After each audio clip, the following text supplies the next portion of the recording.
What's up, YouTube? I just wanted to stop in here for a quick little video because there was something that really came to my mind as I was really getting into this book that I've been reading. I'm not going to say what the book is yet, but as I was reading this book, I started to think about the ways that we read if you're a reader and draw if you're a writer characters in our stories. And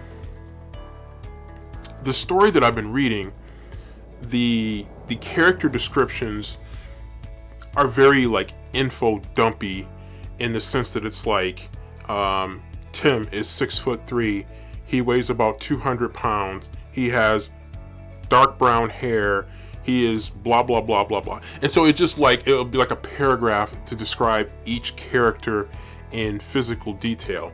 And I can almost get why that happens for a lot of writers, and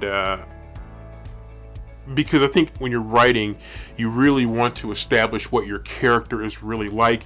You want the reader to be able to know what this character looks like. But then I think, there's a value to leaving a little bit of mystery out there, so you don't necessarily know what the character looks like, how tall they are, how fat they are, how skinny they are. In some ways, you're able to draw your own conclusion of what the character looks like.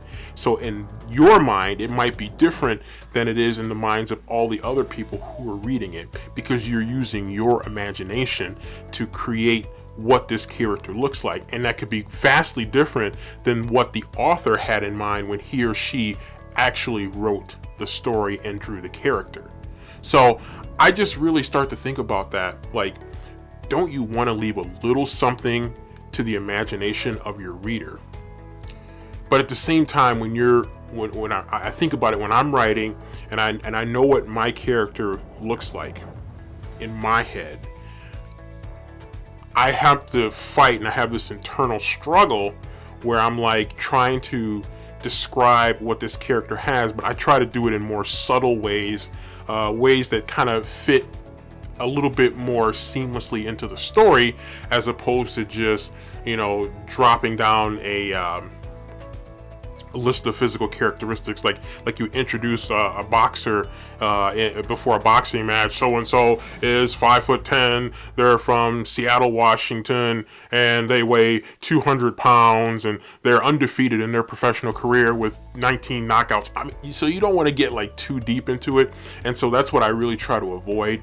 And I realize more and more as I read that in other people's writing that probably is a good approach, is to just, to some extent, let the reader determine what the characters look like. Now, there could be times when that doesn't work because of the nature of the story. If you have a story that has something to do with, say, you have a basketball player and their height matters, or if you have a story where race is at the root, then their colors might matter. If it's an LGBTQ plus book, then their sexual orientations might matter. And so in those cases, maybe it is significant that you maybe slightly info dump a little bit to try to really establish what the character is, so people can really follow the story a little bit better, even though there are still some things that you can still leave to the imagination if you so choose. So anyway, I just thought about that reading that story, and just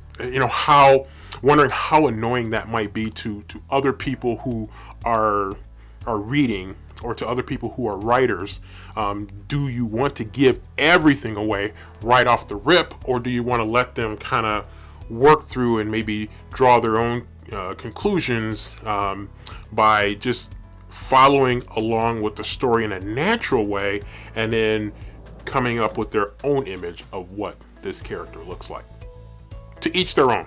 So if you like this video, please hit the like button for it. If you're interested in more book type content, whether it's AuthorTube content or it's BookTube content, then please consider hitting the subscribe button for this channel, and stick with me on this journey for more BookTube and AuthorTube content.